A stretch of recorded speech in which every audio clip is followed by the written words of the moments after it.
টানা 5.5 ঘন্টা ম্যারাথন জেরার পর রাত 11:30 নাগাদ সিআইডি সদর দপ্তর ভবানী ভবন থেকে বেরোন তৃণমূলের সর্বভারতীয় সাধারণ সম্পাদক। সইজালিয়াদি কাণ্ডে তদন্তকারীদের মুখোমুখি হওয়ার পর সংবাদ মাধ্যমের সঙ্গে কোনো কথা না বলে বেরিয়ে যান তিনি। 3 বার হাজিরা এড়িয়ে শেষে হাইকোর্টের নির্দেশে বৃহস্পতিবার সইজাল কাণ্ডে ভবানী ভবনে হাজিরা দেন অভিষেক বন্দ্যোপাধ্যায়। সূত্রের খবর, রেজলিউশন কপি সংক্রান্ত যাবতীয় প্রশ্নের জবাবে তৃণমূলের সেনাপতি বলেছেন, জানি না। এক পর্যায়ে মেজাজও হারান তিনি। 11:30 নাগাদ বেরিয়ে যান কালীঘাটে মমতা বন্দ্যোপাধ্যায়ের বাড়িতে। সেখানে বৈঠকের পর ছাতায় মুখ লুকিয়ে নিজের বাড়িতে যান অভিষেক।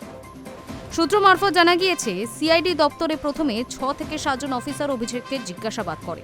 তারপর একসঙ্গে 10 জন আধিকারিক প্রশ্নের ঝুলি নিয়ে হাজিরা হন তার সামনে। ছিলেন সিআইডির এডিজি সুপ্রতিম সরকারও। জানা গিয়েছে, একাধিক কঠিন প্রশ্নের মুখে পড়তে হয় অভিষেককে। বৈঠকে না থাকার পরও বিধায়কদের সই কিভাবে চিঠিতে রইল, কে বা কারা সই করেছেন, কেন করেছেন, রেজলিউশন কপি কোথায়, এছাড়াও একাধিক কঠিন প্রশ্নের সম্মুখীন হতে হয়েছে তাকে।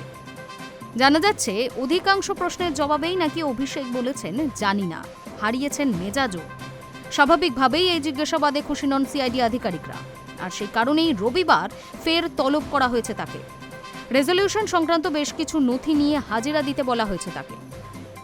রাতে ভবানী ভবন থেকে বেরিয়ে সোজা কালীঘাটে দলনেত্রীর বাড়িতে চলে যান অভিষেক বন্দ্যোপাধ্যায়। সেখানে বেশ কয়েকজন বর্ষিয়ান নেতার উপস্থিতিতে হয় বৈঠক। 12:10 নাগাদ দলনেত্রীর বাড়ি থেকে বেরোন অভিষেক, তবে ছাতায় মুখ ঢেকে। তাকে দেখতে পাননি কেউই। জিজ্ঞাসাবাদ, বৈঠক নিয়ে কোনো মন্তব্যও করেননি তিনি। কি এই সইজাল কাণ্ড? সূত্রপাত ভোটের ফল ঘোষণার পর। গত 6 মে বিধায়কদের নিয়ে কালীঘাটে তৃণমূল নেত্রী বৈঠক করেন। তাতে বিরোধী দলনেতা হিসেবে শোভনদেব চট্টোপাধ্যায়ের নাম প্রস্তাব হয়।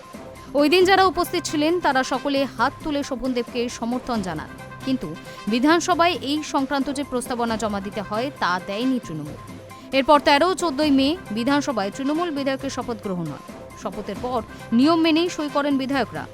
বিরোধী দল হিসেবে তৃণমূলের কাছ থেকে বিরোধী দলনেতার নাম নিয়ে প্রস্তাবপত্র চান বিধানসভার সচিব। তা জমা দিতেই 19 মে ফের কালীঘাটে বৈঠকে ডাকা হয় বিধায়কদের। ওই দিন কেউ ছিলেন, কেউ ছিলেন না। উপস্থিত সকলের সই নেওয়া হয় দলের তরফে। মিলিয়ে দেখা হয় কজন গড়হাজির।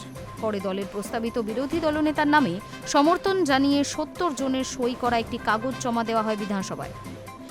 তৃণমূলের তরফে জানানো হয় ওটাই বিরোধী দলনেতার প্রস্তাবনাপত্র। আর এখানেই হয় গরমিল।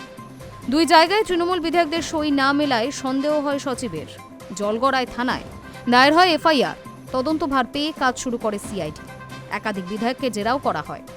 দলের বিদ্রোহী বিধায়কের অভিযোগের তীর ছিল অভিষেকের দিকেই, আর সেই কারণেই তাকে তলব করে সিআইডি। High news network.